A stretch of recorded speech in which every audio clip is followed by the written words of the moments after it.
Designing a roadmap for a nation's economic corridor comes with a vibrant trade and investment policy that would open the country's market to the outside world. As the superpowers flex their economic muscles in the international market, where does Nigeria stand in this global trade war? Nigeria's chief marketer, the Minister of Trade and Investment, Dr. Olajumoke Oduwole, joins us live on Arise Prime Time. Glad to have you join us. It's a pleasure to be here. We're doing a little exercise running into the studio. That's good. Yes. All right. Well, you have a set target to achieve $1 trillion economy by 2030. Where is Nigeria at presently, and how do you intend to go about get to this destination? Thank you for that all-important question. The President Bola Ahmed Tinubu, has set this target for his team, for his cabinet. Right now, we are over a third of that, and we have clear strategies under the Renewed Hope agenda, the 8-point agenda. Under number 7 of that agenda is accelerating non-oil exports. That is where the Federal Ministry of Industry, Trade and Investment has a mandate, along with enabling other ministries. We've listed out clear targets for ourselves. We released an outlook document in January. We have our investment mobilization, which is investment retention first and then investment attraction. We've also worked on trade policy, quite a few in concentric circles, our bilateral relations, our West Africa corridor, AFCFTA, and the rest of the world. And then we have our export strategy, really pushing on non-oil exports in particular, across those markets that I talked about, and strategic communications. Those are the concrete things. Regulation, legislation, ease of doing business, those are the concrete things that will deliver that result for the Nigerian economy. So it's not a tall order for you? I wouldn't say it's not a tall order, and I'm just coming from the economic management team meeting coordinated and led by the Minister of Finance. We've been having vibrant conversations. It is quite a challenging task, but even the toughest critics would admit that Mr. President has been able to stabilize. We've had the reforms that everybody knows, the currency reforms. Now we have the tax review architecture that's coming on board January 2026. So from monetary reforms, fiscal reforms, and trade policy, we've been ramping up on trade policy review since November of last year, and surely the best is yet to come. The best is yet to come. Let's discuss diversification. At what pace is your diversification efforts going, and how do you intend to leverage on diversification in such areas as industrialization, digitization, creative economy, manufacturing, and innovation? These are non-oil areas. Yeah. Let me start with industrialization. The Honorable Minister of State for Industry in the Federal Ministry of Industry, Trade and Investment, just today with the presidency, with the Senior Special Assistant, has just had, they're in the middle of a 3-day industrialization, manpower industrialization push. We're working on Nigerian youth, how to equip them. So I was there this morning with them to speak to the audience full of manufacturers that have been training factory workers for years, ITF, all the agencies under our ministry that are helping and supporting private sector to support their manpower. So that's one thing. Special economic zones, we work on free zones, those are another strategy. When it comes to, you asked about digitization, we're digital trade champions for Nigeria. From February, we got that at Addis Ababa. Mr. President got a personal commendation at that summit for his work in promoting digital trade. This is where young Nigerians are competitive. This is where like about 50% of the unicorns on this continent are of Nigerian extraction. So we support, we did a tech services, digital trade services mapping in April, and we released that in Lusaka. We know where our tech businesses want to go to. They want to go to Ghana, Kenya, Rwanda, South Africa, Egypt. Those are the 5 leading markets. These are African nations? Yes, yes. Okay. AFCFTA, you know. AFCFTA, yes, okay. Under AFCFTA, okay. And this is where Nigerian businesses, some are already operating in these markets, and these are where they primarily want to expand to in terms of technology-led businesses, services delivery. We know, for instance, that about 50%, over 50% of technology businesses in healthcare are women-led. we've got concrete information. And when you talk about expanding, because you talked about how we're moving the diversification. So the reason I'm drilling down on AFCFTA is because year on year, Q1, Central Bank released the statistic that 24% up year on year in our non-oil exports to the rest of Africa. And so when you look at, for instance, we supported non-oil exports traders with an air cargo corridor. We launched an air cargo corridor with Uganda Air, supported by UNDP, to 13 Eastern and Southern African nations. And we didn't just, they negotiated a flat rate for cargo, and they saved cost between 50 and 75%. So we didn't just support them in negotiating this flat rate to export their goods to these countries. We You also support them in scaling down the costs. Scaling down the cost, and with a market intelligence toolkit. So we know the goods from Nigeria that are in demand. So we know that our snacks, light manufacturing, our plantain chips doing phenomenally well, our fashion, our clothes, our slippers, our bags. That's what I ate the other day with my friend. I'm telling you. It was so sweet. I enjoyed it. When our traders went, for instance, some of our women exporters were in Namibia last year, they came back without their clothes. Like they had to buy new stuff and sell everything. They sold out. Oh. The plantain chips, even we when we travel, like if we take gifts as snacks or clothes or bags, it just sells out. So it tells you that what we take as commonplace, slippers, zobo, shea butter, are really in demand across the continent and across the world. So ours is to facilitate market access, to help with regulation. So we're having a forum at the end of August to really help small and medium-sized enterprises. Of course, we support larger businesses as well with their exports to Africa and the rest of the world. But so market access and then cost of capital, those are some of the tangible things. You recall that we had a domestic investors summit about 2-3 weeks ago. That was for medium to large size businesses, and we talked about hardcore issues like the cost of capital and how to get patient capital. So we cater to the entire gamut from nano businesses all the way to our platinum business champions. I just wanted to know, before I ask the next question, you mentioned 5 African countries. Mm-hmm. What was the yardstick for these particular 5 African countries? It was a survey. We talked to the businesses. Oh, okay. It was a digital survey. Then we had a Zoom stakeholder engagement. You know, they're tech natives. So it was a survey. We released it and we let it run for about 3 weeks. And the responses came in. Then we did the analytics. That's why we know what are the female-led businesses, where are the businesses, in which sectors, which countries do they want to trade in, and how can we help them. So that's how we got to the, yeah. That's quite interesting. Mm-hmm. Nigeria, just like you said a while ago, has been designated as Africa's digital trade champion. How did Nigeria get here, and how can this help create, like you're trumping, 10 million new jobs across, not even just in Nigeria, across the continent in this 2025? I have to give it to Nigeria's tech ecosystem. The private sector led the way, led the charge. We as government are coming behind them to try to support them. They've done phenomenally well.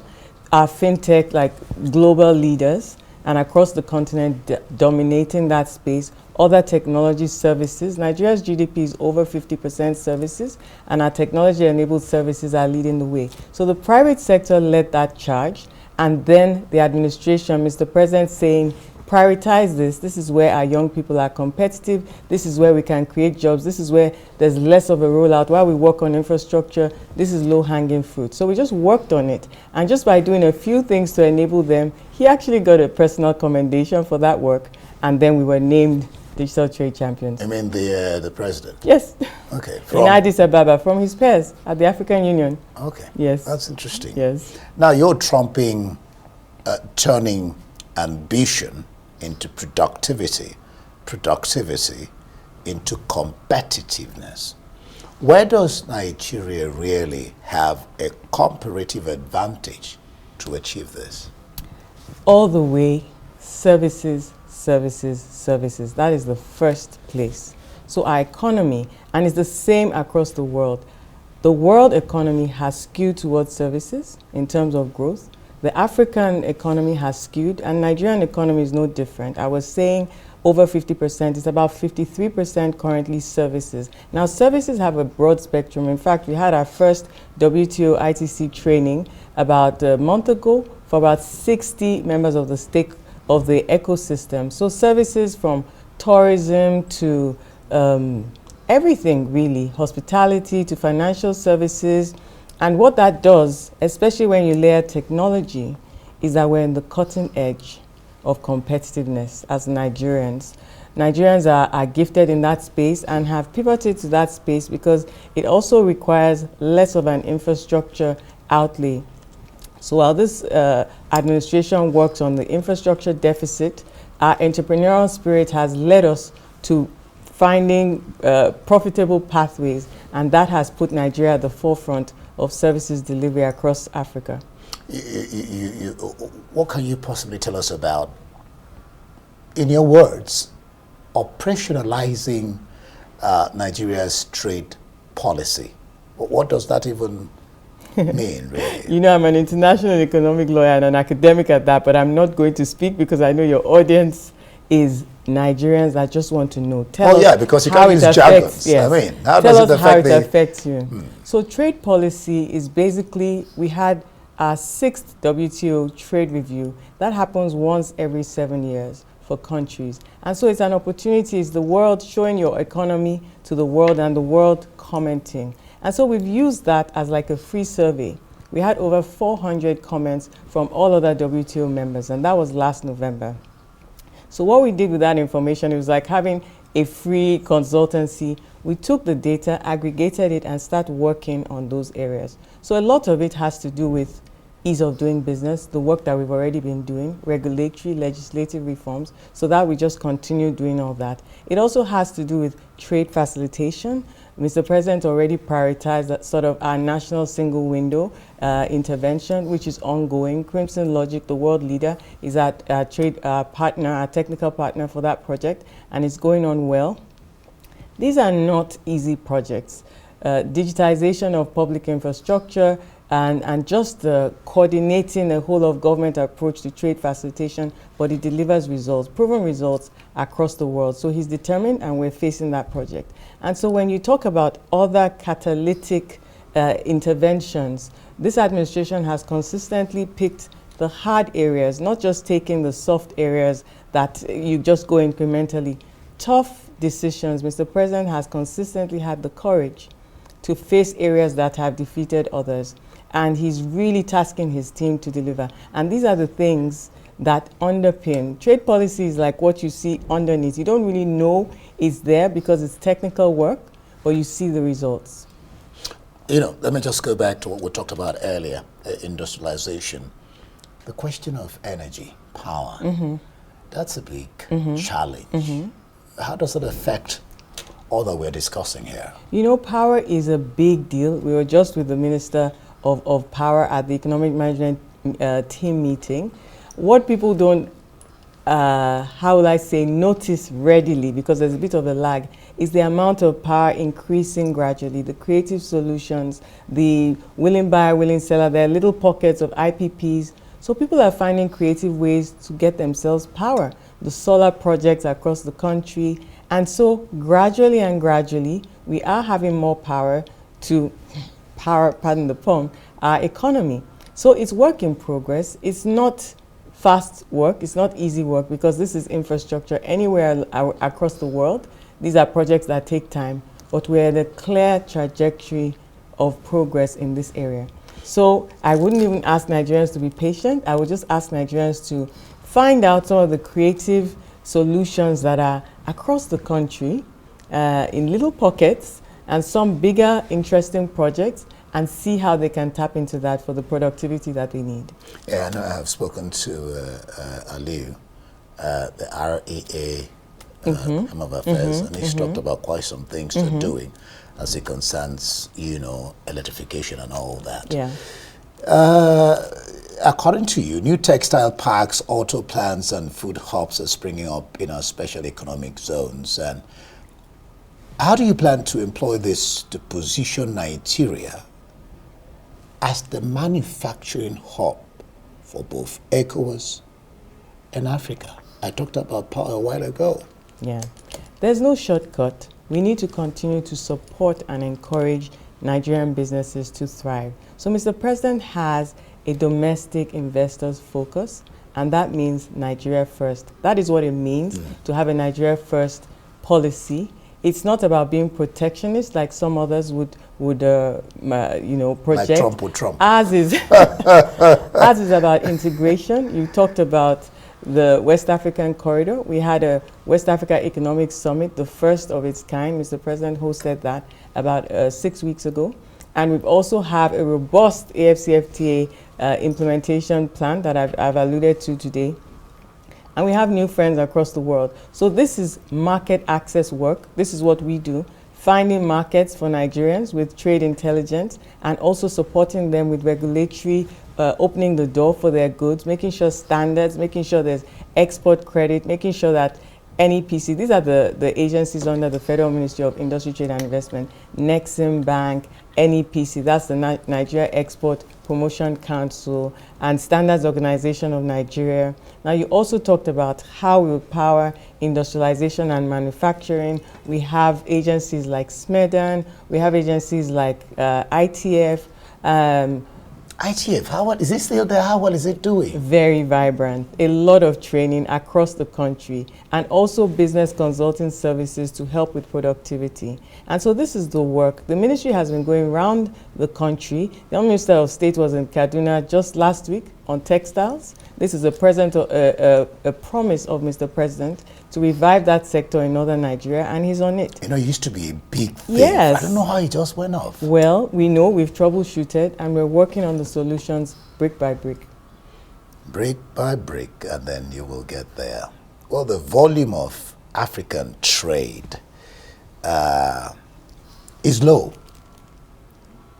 It's growing. Isn't it? It's growing. Okay, you want to use the phrase, you want to use the word growing. It's not low. About low. No, when you look at, so is it half full or half empty? So when you look at intra-African trade, it has been consistently low for decades.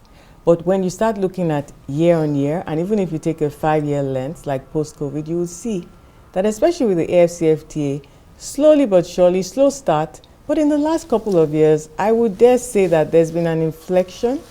I told you Nigeria's non-oil exports to the rest of Africa was up 24% year on year. These are CBN statistics. From? It's up 24%. So the volume is also increasing. It depends on the sector, so it's hard to just say. But the non-oil, certainly, and then just looking at some particular sectors, agribusiness, so there's certain things that are doing better than others. I'll get back to AFCFTA, but where does Nigeria stand in the global trade tariff war? Nigeria stands with Nigeria. What do you mean by that? Nigeria first. Honestly, I've been asked this question consistently. Break down Nigeria first. Since January, I've been asked this question. You will be asked. We are focused on Nigerian businesses, on Nigerian investors, on making sure that we grow our own economy, on making sure that we identify new markets, that is new friends, and cultivate them, accepting, trading with them. It's two ways. We also are not going to neglect our strategically old trading partners. So I've made the point that the world is a big place. It's willing buyer, willing seller. Willing buyer, willing seller. So Nigeria is for Nigeria. It has to be. Yes. And we're producing stuff. But yes. Are we doing what some countries are doing in terms of retaliation? Retaliation. Look, we are bold entrepreneurs. We're ready to trade. Yeah, there are things that Nigeria sells that the world wants. Apart from energy, we have fertilizer, we have urea, we have lead, we have cocoa. We have so many things that even the countries that are retaliating, they want, they need. And we're happy to trade. We're happy to trade. Yes. Talking about that trade and incentive, what incentive or strategy, if you like, are you coming up with to boost the nation's investment appetite? And there's also the question of, well, you've talked a little bit about it, ease of doing business. Let me tell you one of the best comments I saw on my page on Instagram yesterday. Somebody asked me, do you know where I can buy shares? Like, can you give me a list of companies where I can buy shares in Nigeria? Shares? Yes, shares. That means a foreigner? Nigerian, no, Oh, a Nigerian. a Nigerian is willing to put their hard-earned money and savings into the Nigerian economy. 2 years ago, every Nigerian would have bought dollars and kept it under their pillow. True or false? Well, I don't know. I don't trade. No, I don't do dollars. tell me. No. I don't, Let's be real. I don't do dollars. I know you asked the questions, but true or false? 2-3 years ago, every Nigerian with any savings would have dollarized it. Now somebody's asking me, where can I buy shares? Which company do you think I should buy shares? That means we're getting there. The confidence, the trust. Nigerians must invest in Nigeria. By the time a Nigerian works hard and wants to put that money into Nigerian companies, I visited, just in the last 2 weeks, I visited an electric vehicle plant. Yesterday I was at the Naseni campus. Last Friday I was at Le Look, which is a manufacturer of bags and other craft items. Nigerians are ready to buy Nigerian. And I reject that conception that used to be the case, that Nigerians don't like Nigerian goods. I've now seen that it has changed. Nigerians actually like Nigerian goods. We do, but yes. I think the challenge is having our leaders like you and the president and the cabinet patronize Nigerian goods. But this is Nigerian. I know that is exactly. Nigerian. Maybe cars. Do I want to look at yours? Don't let me. What are you talking about? Cars, eh? Okay. I Maybe said I cars. was at an EV plant in Lagos just last week. That company is assembling cars in Nigeria and across Nigeria that can be bought for under 20 million naira. Electric vehicles consume less fuel. They're more efficient. That means you can also get some credit. So we also have some opportunities and pathways for credit. That means young Nigerians can reasonably aspire to own a car within like 6 months, 1 year. 20 million is still high. It is high, It's but if quite you high. have credit, and Mr. President has insisted that there must be consumer credit. So when you have credit, that is a facilitator for the economy. That's an increase, that's a multiplier. So you have a car, you have a coastal road, you have access to moving across the country at a lower cost. That's business. That's the economy. That's productivity. That's activity, commercial activity. So we're not even talking about consuming just for consumption. We at this ministry, we focus on consumption for productivity. We focus on inputs for outputs. We focus on productivity, competitiveness, and really a very close eye on exports, because those are foreign exchange earners which balance our economy. You know, discussing with you and talking with you, I think about, I tell myself, I think she's a good marketer. But the thing It's my job. that's what I'm saying, because you're the chief marketer. But I'm not just talking. I have the yeah, stats that's for what I all was of this. going to. That this works out on ground. I mean, Yes, it's not yeah. because stock can be cheap, as you know.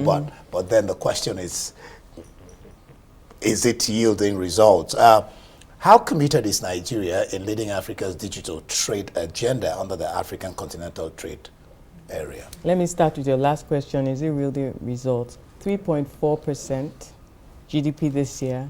Not me. You heard it on CNN. You've heard it from externals.